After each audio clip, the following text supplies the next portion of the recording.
Here's how I use these squares to make a bag.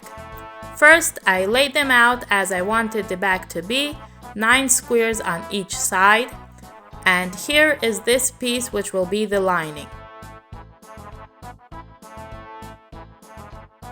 I then connected all the squares together, sewing them together with an invisible join.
Now that they were all attached, I could now connect it to the lining.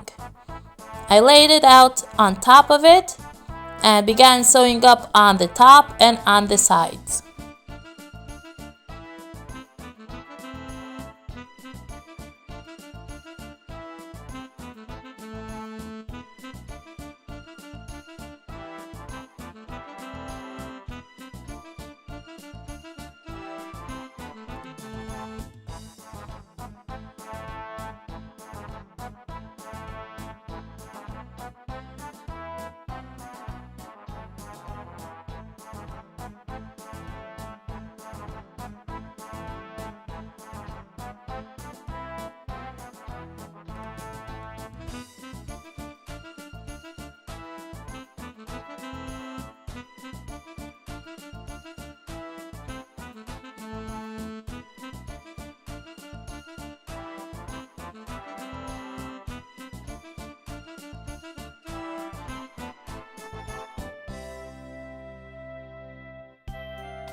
I still didn't decide what kind of handle I want to make for it, but here's how it came out. Meanwhile, it came out so nice and the lining makes it nice and sturdy.